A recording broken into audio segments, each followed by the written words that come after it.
Saya mau bertanya Ustadz, benarkah manhaj salaf, orang yang beragama secara tekstual dan mujassimah itu apa ya Ustadz? Ini kayaknya sering baca di media sosial ini ya. Ya, mereka menuduh Wahabi, Salafi Wahabi, katanya terlalu tekstual dan menuduh karena mujassimah. Pak, tekstual itu apa sih Pak? Tekstual itu artinya memahami suatu perkataan dalil Allah dan Rasulnya secara sesuai dengan teksnya. Paham tidak? Artinya sesuai dengan lahiriahnya. Ketahuilah Pak,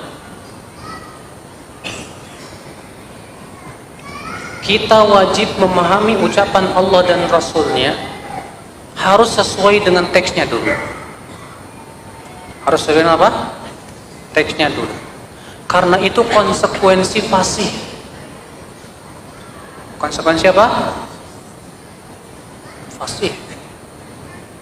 Allah mengajak bicara para sahabat dengan apa yang mereka paham. Rasulullah mengajak bicara para sahabat dengan apa yang mereka langsung pahami. Bukan dipahami setelah direka-reka, tapi langsung dipahami.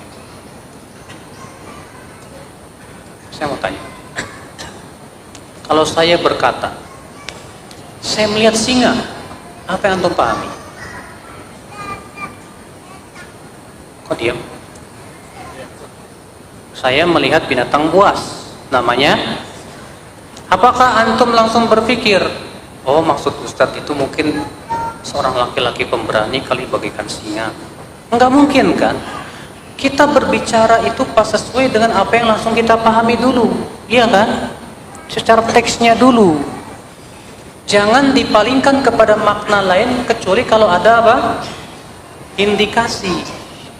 Kalau saya berkata begini, saya melihat singa menunggang kuda, baru kita akan berpikir nggak mungkin ini singa biasa. Tapi ini maksudnya apa? Kiasan. Ini namanya laki-laki yang pemberani bagaikan singa. Paham tidak Pak? Jadi perkataan manusia sehari-hari dibawa dulu kepada teks dulu.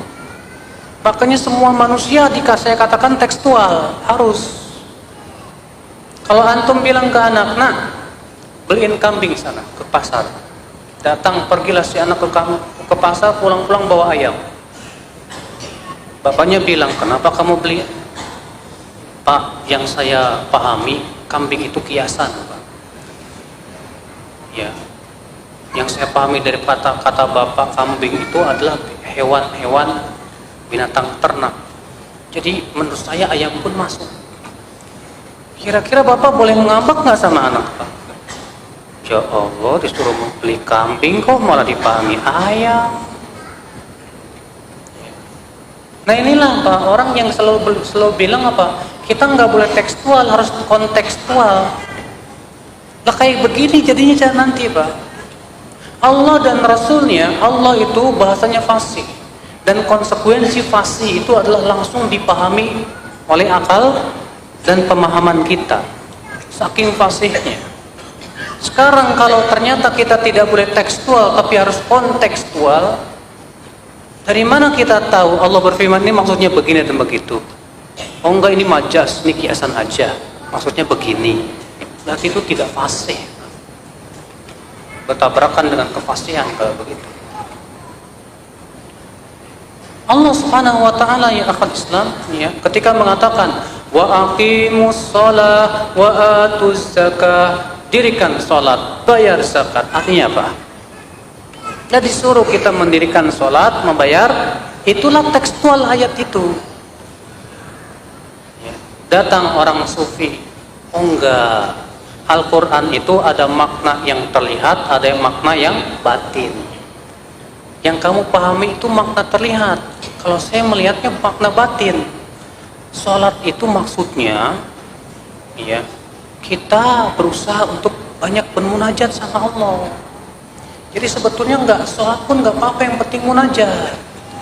Coba Pak, bisa hancur loh Pak ayat ini, seenaknya aja dipahami. Iya.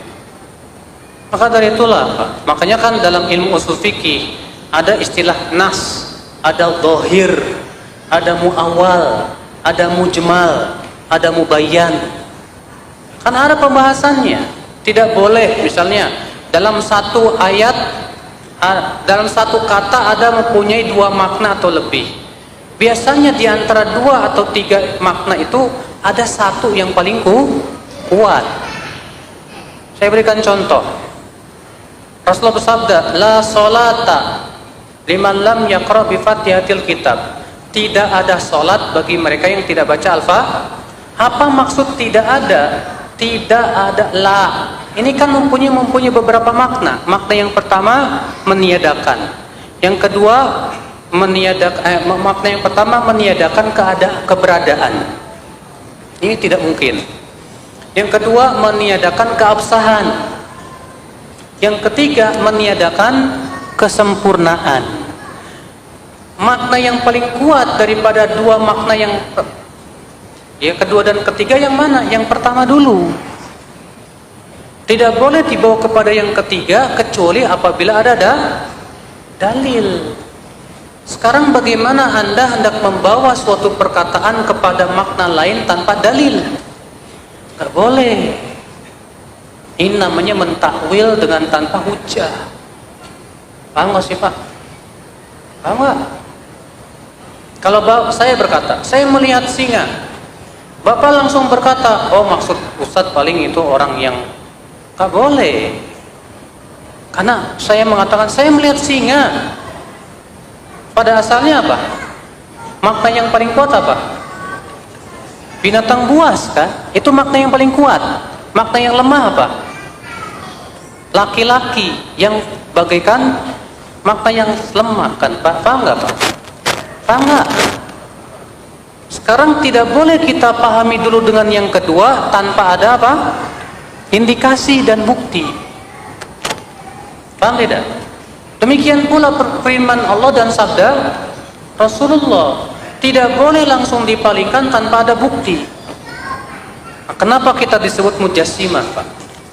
Ketika Allah berfirman Ar-Rahmanu 'alal arsy istawa, Ar-Rahman bersemayam di atas arsy.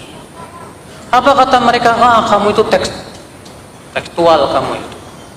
Istawa itu maknanya ada 6 kata mereka. Lalu mereka mengatakan istawa itu diantara maknanya menguasai.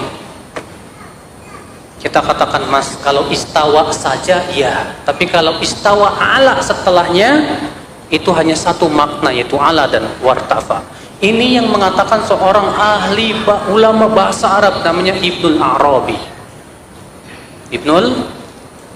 Bahkan Ibnul Arabi ketika mendengar ada seorang laki-laki berkata begini, istawa bukannya maknanya istaula, menguasai.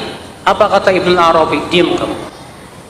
Orang Arab tidak mengatakan istaula, menguasai, kecuali kalau ada lawan. Arash dikuasai Allah, karena sebelumnya dikuasai orang lain. Karena ada lawan baru Allah kuasai, sementara Allah tidak punya lawan. Nah inilah yang akal Islam. Padahal yang kita pahami sesuai dengan pemahaman orang-orang Arab asli, fasih. Itu pernyataan para ulama bahasa Arab seperti Ibnul Arabi. Ya. Nah, masalahnya Pak, mereka mengatakan begini, kalau Allah bersemayam di atas arasy, berarti Allah butuh tempat dong. Nah, itu. Dia kiaskan dengan makhluk. Yang namanya antum berada di atas sesuatu, berarti antum di atas tempat. Inilah Pak, kesalahan banyak orang itu Pak, menolak nama Allah itu gara-gara apa? Menyamakan Allah dengan makhluk. Kalau Allah bersemayam di atas arasy, berarti arasy Allah lebih gede dari Allah dong. Kenapa dia begitu berkata? Karena dia mikir kayak orang. Orang kalau berada di atas kasur, di atas apa? Sesuatu, tempatnya lebih gede daripada dirinya, dikiaskan sama dia. Sementara Allah tidak bisa dikiaskan dengan makhluknya. Inilah ya Pak, kalau Allah sudah dikias-kiaskan oleh akal pikirannya, dengan makhluk pasti. Padahal Allah mengatakan laisa kamitslihi syai', Allah tidak serupa dengan apapun juga. Wa huwas samiul basir, dan Allah Maha mendengar lagi Maha melihat. Artinya melihatnya Allah, mendengarnya Allah tidak sama dengan apa?